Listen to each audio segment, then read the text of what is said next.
लालपुर्जा बेची मुङलान पस्ने कहानी कसको हो। लालपुर्जा बेची मुङलान पस्ने कहानी कसको हो र सपना बोकी देश छाड्ने राहदानी कसको हो। मूल बाटोमा नजर बिछाई कुरी बस्ता आमाहरू, मूल बाटोमा नजर बिछाई कुरी बस्ता आमाहरू, जलेर चितामा बेखबर बस्ने खरानी कसको हो र सपना बोकी देश छाड्ने राहदानी कसको हो। आमा ए आमा हौ, किन देखे जस्तै गर्दैन मलाई, किन बोल्दै बोल्दैन मसँग, भन न किन आएका हुन् घरभरि तुम्याङहरू, सँगै किन आएका हुन् बिजुवा तबेबुङ थेवा, किन भिड्दैछन् थेवाले पगरी घन्टी र मालाहरू। दरबारमा फुल्छन् वा फुल्छन् झुपडीहरूमा, दरबारमा फुल्छन् वा फुल्छन् झुपडीहरूमा, सृष्टिका सुन्दर सुन्दर इन्द्रेणी फुलहरू। फुलहरूसँग कुनै युद्ध वा क्रान्ति, विध्वंस वा विद्रोहको कुनै इतिहास हुँदैन र हुँदैन फुलहरूसँग निरङ्कुश साम्राज्यको कुरूप सपना हुँदैन। फुलहरू त शान्त कोमल र सुन्दर हुन्छन्। कविताको नाम आमा आश्रम रातमा भन्ने। पट्याउँदै रहरहरू मनभरि, सँगै आँसु बोकेको ओसिलो पछ्यौरी लिएर, साने तेरै बग्रेलती सम्झनाहरूमा वृद्धाश्रमको पिँढी र बलेसीमा रुँदै म जिउँदै रहेको भ्रम जस्तै अर्धमूर्छित बाँचिरहेछु। नमस्कार, म अबोध कलाकार बिहानी लिटरेचर ओल्डमा यहाँहरूलाई हार्दिक स्वागत गर्दछु। बिहानी लिटरेचर ओल्डको सर्जकसँग साहित्यका कुराको 8औं श्रृङ्खलामा आज हामीले वर्षौँदेखि साहित्य क्षेत्रमा लागेर साहित्य क्षेत्रमा केही गर्छु भनेर लागिरहनुभएका साहित्यकार कवि कैलाश शिखरसँग भलाकुसारी गर्ने जमर्को गरिरहेको छौँ र आजको हाम्रो कार्यक्रमको पाहुना कैलाश शिखरलाई म कार्यक्रममा स्वागत गर्न चाहन्छु। बिहानी साहित्य संसारलाई यो अवसर जुटाइदिनु भएकोमा धेरै धेरै धन्यवाद दिन चाहन्छु। कैलाशजी, साहित्य क्षेत्रमा धेरै वर्ष अघिदेखि लागिरहनु भएको छ। साहित्यिक गतिविधि अहिले के कस्तो छ, के गर्दै हुनुहुन्छ अहिलेको अवस्थामा? तपाईँको हालखबर लगायत साहित्यिक गतिविधि के छ तपाईँको? अहिले खासै केही पनि छैन साहित्यिक गतिविधि। अहिले यो कोरोनाको सङ्क्रमणको अवस्थामा घरमै सानोतिनो व्यवसाय गरेर बसिया छ र यो लकडाउनको अवस्थामा यो कैलाश शिखर फाउन्डेसन हाम्रो एउटा संस्था छ। त्यो संस्थासँग अन्य संस्थाहरू सहकारी गरेर राहतका कार्यक्रमहरू गरिरहेछौँ। राहतको विषयलाई जोड्नुभयो, म यही राहतको विषयलाई अलिकति जोड्न चाहेँ। कैलाश शिखर फाउन्डेसन मार्फत चाहिँ विभिन्न अब यही शिव सतासी भरि नै होला होइन, शिव सतासीका विभिन्न ठाउँहरूमा राहतको कार्यक्रमहरू लिएर जाँदै हुनुहुन्छ। राहत चाहिँ कुन कुन स्थानहरूमा र कस्तो वर्गहरूमा लक्षित गरेर राहत वितरण गर्नुभयो भनौँ न अहिलेसम्म? हजुर, अहिले हामीले शिव सतासी 10मा हाम्रो संस्था यही वार्डमा रहेकोले गर्दाखेरि शिव सतासी 10का विभिन्न अब अलिकति आर्थिक विपन्न भएका परिवारहरू र हाम्रो कन्काई नदीबाट कटान भएका विस्थापित भएका परिवारहरूलाई केही राहतहरू प्रदान गरिसकेको अवस्था छ अहिले। कैलाशजी, तपाईँ साहित्य क्षेत्रमा कविता, गजल विधाका साहित्यहरू सिर्जना गर्नुहुन्छ। यो खासमा चाहिँ तपाईँ गजल या कविता के चाहिँ बढी सिर्जना गर्न रुचाउनुहुन्छ? यसमा चाहिँ अब लेखन त अब फुटकर कविताबाट सुरु भयो। त्यसले गर्दाखेरि गजल पनि लेखिन्छ र अलिकति बढी झुकाव चाहिँ कविताप्रति नै छ। भनेपछि तपाईँको रुचिको विषय चाहिँ कविता नै रह्यो? हजुर, कविता क्षेत्र अलिकति बढी लगाव गरिन्छ। कविता लेख्दाखेरि कस्तो कविताहरू बढी, कुन धारे कविताहरू लेख्न बढी रुचाउनुहुन्छ? अहिले अब कविता यो अभ्यासको क्रममै छ, सिकिँदैछ। विशेष गरेर अब यही हामी समाज देशका बारेमै लेखिन्छ। विशेष गरी हाम्रो पहिचानको बारेमा पनि, आफ्नो समुदायको पहिचानको बारेमा लेख्ने प्रयास पनि गरिँदैछ। आजको बसाइमा अब कविताकै कुरो गर्दाखेरि आजको बसाइमा आदरणीय सम्पूर्ण दर्शक महानुभावहरू अनि हामीलाई मिठो कुनै कविता सुनाउनु पर्दा कुन कविता सुनाउनुहुन्छ? अहिले कविता सुनाउनु पर्दाखेरि एउटा कविता योभन्दा केही समय अगाडि लेखिएको कविता हो, जसमा चाहिँ हाम्रो समाजमा एउटा किशोरी अवस्थाहरूको एउटा विषयलाई, किशोरीहरूको पीडालाई, उहाँहरूको एउटा अवस्थालाई थोरै सिर्जना गरेको म कवितामा भन्न चाहन्छु। कविताको नाम छ आधा बाँचेका कुमारी फुलहरू। दरबारमा फुल्छन् वा फुल्छन् झुपडीहरूमा, दरबारमा फुल्छन् वा फुल्छन् झुपडीहरूमा सृष्टिका सुन्दर सुन्दर इन्द्रेणी फुलहरू। फुलहरूसँग कुनै युद्ध वा क्रान्ति, विध्वंस वा विद्रोहको कुनै इतिहास हुँदैन र हुँदैन फुलहरूसँग निरङ्कुश साम्राज्यको कुरूप सपना हुँदैन। फुलहरू त शान्त कोमल र सुन्दर हुन्छन्। फुलहरू त शान्त कोमल र सुन्दर हुन्छन्, जस्तो कि सुब्बिनी दिदीकी कान्छी छोरी नुमाफुङ जस्तै, अथवा सन्थाल्नी भाउजूकी सानी छोरी बाहा जस्तै। कसैले ती अबोध फुलहरू बेखसुर चुड्यो भने, कसैले ती अबोध फुलहरू बेखसुर चुड्यो भने सक्दैनन् फुल्न फेरि पर्खेर अर्को बसन्त। बरु रोकिन सक्छ फुलहरूको मुटुको धड्कन र मेटिन सक्छ फुलहरूसँगै मानव सृष्टिकै त्यो आदिम इतिहास। झुपडीहरूमा कुमारी फुलहरू फुल्दा, झुपडीहरूमा कुमारी फुलहरू फुल्दा भेटियोस् फुलसँगै सुबास, भेटियोस् वसन्तभरिको मुस्कान र भेटियोस् श्रद्धासँगै बाँच्न सकेको निखुर उसको त्यो स्त्री अस्मिता। तर अझै पनि किन विच्छेद गराइन्छ पाठशाला र फुलहरू बिचको सम्बन्ध, र किन घरिघरि तारिन्छ सिमाना पारी फुलहरू सजाउन भनी वेश्यालयको कोठा, र किन लुटिन्छ आफ्नै छिँडीभित्र नै, र किन लुटिन्छ आफ्नै छिँडीभित्र नै फक्रन अघि फुलहरूको अस्मिता। यसरी चलिरह्यो भने फुलहरूको मृत्युको मौसम हरेक दिन बिउजन्छ प्रभात उसै गरी, तर उसै गरी बिउजिँदैनन् उनीहरू, अर्थात् आधा बाँचेका कुमारी फुलहरू। धन्यवाद। कुमारी फुलहरू निकै नै मिठो कविता सुनाउनु भयो कैलाशजी, तपाईँलाई धेरै धेरै धन्यवाद यो मिठो कविताको लागि। तपाईँ साहित्य सिर्जना गर्दै गर्दा तपाईँ चाहिँ कुन समयलाई उपयुक्त समय मान्नुहुन्छ? कतिखेर साहित्य सिर्जना गर्नुहुन्छ? समयको कुरा गर्नुपर्दाखेरि वर्षको कोलाहल नभएको अवस्था, शान्त भएको अवस्थामा अलिकति त्यस्तो वातावरणमा चाहिँ सिर्जना अलिकति प्रस्फुटन हुन्छ कि जस्तो लाग्छ मलाई। तपाईँको विचारमा, तपाईँ साहित्य लेख्नुहुन्छ, तपाईँको विचारमा साहित्य के होला जस्तो लाग्छ तपाईँलाई? साहित्यको परिभाषा भन्नुपर्दाखेरि अब सबै स्रष्टाहरूको आफ्नै आफ्नै परिभाषा होला, त्यसमा पनि अब विभिन्न होला। तर साहित्य भन्ने बित्तिकै हाम्रो जीवन, बाँचेको जीवन, जगत रहरूकै एउटा कलात्मक अभिव्यक्ति जस्तो लाग्छ मलाई चाहिँ। अब साहित्य लेख्दै गर्दाखेरि, तपाईँले साहित्य सिर्जना गर्दै गर्दाखेरि कुनै दिन त्यस्तो छेड छ होला तपाईँसँग, जुन जति बेला तपाईँ साहित्य लेखिसकेर एकदमै आनन्दित हुनुभएको थियो, खुसी हुनुभएको थियो, यो चाहिँ मैले एकदमै राम्रो सिर्जना गरेँ भन्ने लागेको थियो, कुनै त्यस्तो पल छ? मलाई त्यस्तो अब साहित्य सिर्जना गरेर त्यस्तो खासै अविस्मरणीय त छैन। तर पनि हाम्रो यो पूर्वाञ्चल स्तरीय खुल्ला कविता प्रतियोगिता भएको थियो। त्यसमा तपाईँको त्यो कविता मेरो एउटा आमा आश्रम र आत्मा भन्ने कविता पुरस्कृत भएको थियो प्रथममा।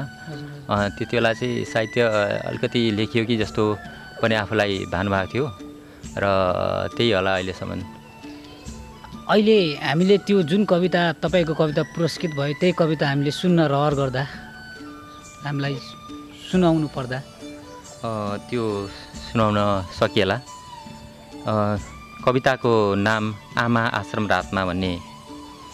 पट्याउँदै रहरहरू मनभरि सँगै आँसु बोकेको ओसिलो पछ्यौरी लिएर सानै तेरै बग्रेल्ती सम्झनाहरूमा वृद्धाश्रमको पिँढी र बलेसीमा रुँदै म जिउँदै रहेको भ्रम जस्तै अर्धमूर्छित बाँचिरहेछु। हिजोको मेरो कर्तव्यभन्दा धेरै आज जसको परिणाम खोजे होला मैले किँडाका शुक्र बीजहरू पत्थरमा छरे जस्तै अर्थेन सोचेर मेरो तेरो जीवनको प्रारम्भ किँडाका रोमाञ्चबाट सुरु गरे होला।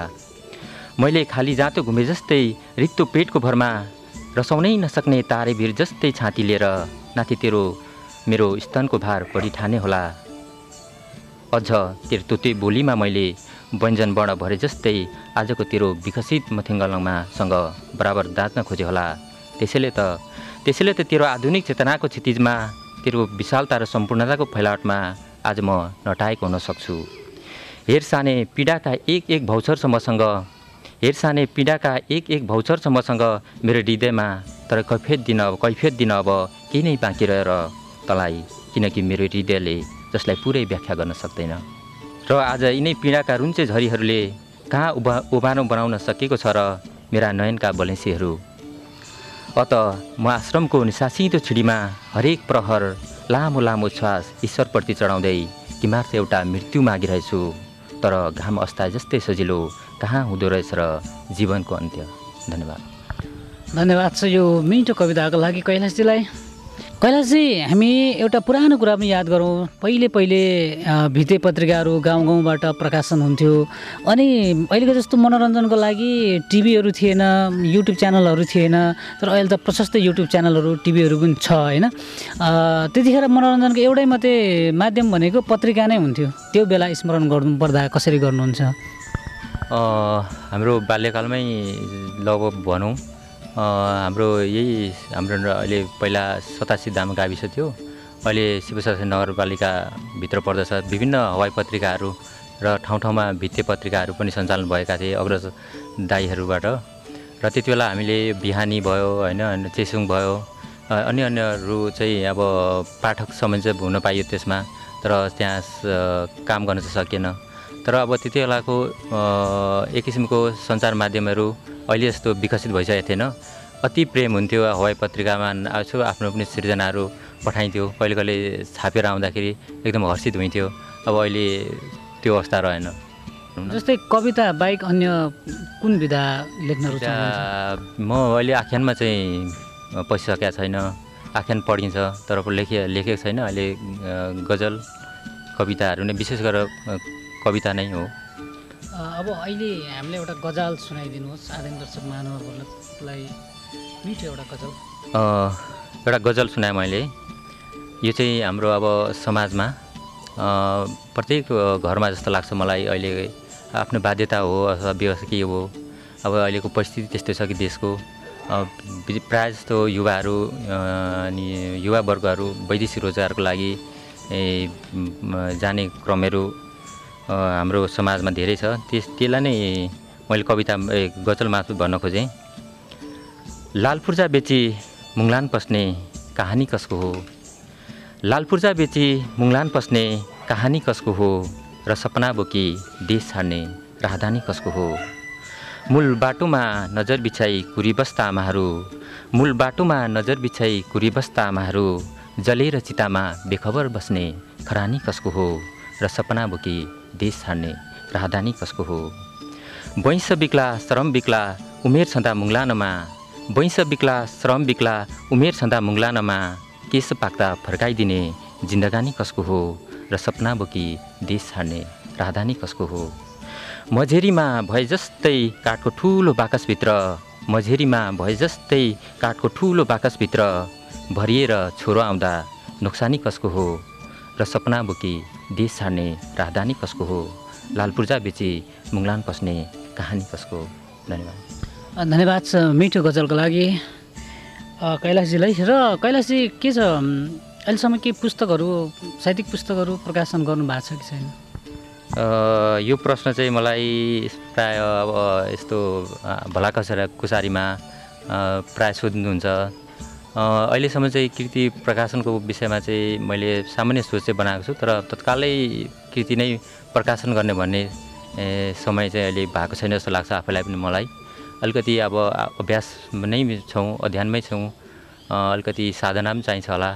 त्यसले गर्दाखेरि केही समय चाहिँ पर्खिनुपर्छ होला। ठिकै छ, हामी अवश्य पनि पर्खिनेछौँ। कुनै समय तपाईँको फलेको फुलेको कृति हामीले पढ्न पाउनेछौँ, बजारमा देख्नेछौँ। तपाईँलाई हाम्रो कार्यक्रम युनिटको तर्फबाट धेरै धेरै शुभकामना व्यक्त गर्न चाहन्छु। अब हामी कार्यक्रमको अन्त्यमा छौँ। अब कार्यक्रममा जाँदा जाँदै एउटा कुनै गजल कविता सुनाउनु पर्दा कुन सुनाउनुहुन्छ? मैले एउटा कविता सुनाएँ। यो चाहिँ हाम्रो लिम्बू समुदायको अलिकति मिथकलाई अथवा अलिकति त्यो विषयलाई चाहिँ मैले लेख्न खोजेको छु। च्यानभित्र न्याय पर्खिरहेको एउटा सब कविताको नाम। यो चाहिँ हाम्रो लिम्बू समुदायमा तपाईँको विभिन्न यो दुर्घटनामा अथवा त्यस्तो अप्राकृतिक मृत्युवरण गरेका मान्छेहरूको एउटा संवाद छ। त्यस्तो मान्छेहरूको संवादलाई मैले यहाँ कवितामा लेख्न खोजेको। च्यानभित्र न्याय पर्खिरहेको एउटा सब, आमा ए आमा हौ, किन देखे जस्तै गर्दैन मलाई, किन बोल्दै बोल्दैन मसँग, भन न किन आएका हुन् घरभरि तुम्याङहरू, सँगै किन आएका हुन् बिजुवा तबेबुङ थेवा, किन भिड्दैछन् थेवाले पगरी घन्टी र मालाहरू। कि आएका हुन् खापुरा मेलङको जस्तै मेरो सोगा मार्न, हो आमा रेटेकै हो गला सत्ताको त्यो धारिलो तरबारले मलाई, र गरेको छ मेरो हत्या म जन्मेकै मेरो माङ्ग्यानायकमा। मेरो सरकारलाई किन मन पर्दैन थियो मैले गाएको हाकपारे ख्याली, किन कहिल्यै भन्दैन थियो तिम्रै हो तिम्रो पुर्खाको पसिनाले भिजेको माटोको सुगन्ध। बुझिराख आमा यो सत्ताको तरबार आज मेरो छाती चिरेर बिस्तारै बिस्तारै पुग्न सक्छ भोलि त्यो माङहिम निसामहिम र त्यो म्याङसम्म। उत्तिसको रुख छेउमा आमा पुरेर राख्या छ सुत्लुङ मुनि मेरो लास, जब तिमी तल मेलापा झर्छौ झर्दा झर्दै देख्नेछौ मेरो छ्यान, र त्यही च्यानमा मात्र अब हुनेछ हाम्रो भेट। तर कहिल्यै पनि नदेखाउन आमा शासकहरूलाई दुःखको आँसु, बरु काङ्सुरे जस्तै योद्धाहरूको लस्कर बनाउनु यो बादशाहहरूको राज्यमा। हेर न आमा थाल बजाउँदै फेरि किन आउँछ बिजुवा थिवा मेरो नजिक, किन फलाक्दै खान लाउँछ लुमामा जाँडको निघार, किन आमा मलाई त आज साह्रै डर लाग्दैछ। ए आमा बरु भनिदेऊ न थेवालाई नछोप्नु मेरो सातो, पुगोस् बरु शासकै दरबारसम्म मेरो प्रेत आत्मा, र सोगा भएर सोगाकै बाटो लानु छ मैले देशका खतरनाक ती शासकहरूलाई। धन्यवाद। सम्पूर्ण लिम्बू समुदायको प्रतिनिधित्व गर्दै यो मिठो कविता सुनाउनु भयो, तपाईँलाई धेरै धेरै धन्यवाद। आजको यो बसाइमा यति मिठो गजल र यति मिठो कविताको लागि पनि तपाईँलाई एकमुष्टमा हाम्रो कार्यक्रम युनिटको तर्फबाट धेरै धेरै धन्यवाद। तपाईँको अमूल्य समय हाम्रो कार्यक्रमलाई दिनुभयो, तपाईँलाई हामी धन्यवाद नदिरहनै सक्दैनौँ। के भन्नुहुन्छ सम्पूर्ण दर्शक महानुभावहरू जसले हामीलाई आजको भलाकुसारीमा देखिरहनु भएको छ, र जो नयाँ तपाईँभन्दा पनि नयाँ साहित्य सिर्जना गर्न लागिरहनु भएको युवाहरूलाई एकमुष्टमा भन्नुपर्दा के भन्नुहुन्छ? सर्वप्रथम त अब यो बिहानी साहित्य संसार युनिटलाई यो अवसर दिनुभएकोमा धन्यवाद दिन चाहन्छु। र अन्त्यमा खासै भन्न केही छैन। अब नयाँ स्रष्टाहरू को अब सिर्जनाहरू हामीले पनि र सुन्न पाऊँ, र लेखन क्षेत्रमा उहाँहरूको पनि इच्छा शक्ति जागोस्, र साहित्य सिर्जना गरेर समाज रूपान्तरमा थोरै भए पनि तपाईँहरूले सहयोग पुर्याइदिनु अनुरोध गर्दछु। हस् त आजको बसाइमा तपाईँसँगको भलाकुसारी यति नै रह्यो। फेरि पनि आउँदा दिनहरूमा तपाईँसँग यसरी नै भलाकुसारी गर्न पाऊँ, तपाईँको साहित्य सिर्जनाहरू फल्दै फुल्दै जाओस्। हामी युनिटको तर्फबाट तपाईँलाई शुभकामना दिँदै आजको लागि तपाईँसँग बिदा हुन चाहन्छौँ। हस्त नमस्कार। सर्जकसँग साहित्यका कुरामा आजको हाम्रो कार्यक्रमको पाहुना हुनुहुन्थ्यो कैलाश शिखर। उहाँसँगको भलाकुसारीमा मिठा मिठा कविता र गजलहरू सुन्न पायौँ, सुनाउन पायौँ, हामीलाई खुसी लागेको छ। आदरणीय दर्शक महानुभावहरू, हाम्रो कार्यक्रम कस्तो हुँदैछ, हाम्रो कार्यक्रम कस्तो हुने थियो भन्ने तपाईँलाई लागेको छ, प्रतिक्रिया दिन नभुल्नु न हार्दिक अनुरोध गर्दछु। र आजको कार्यक्रमबाट सम्पूर्ण आदरणीय दर्शक महानुभावहरूसँग बिदा हुन चाहन्छु। हस्त धन्यवाद।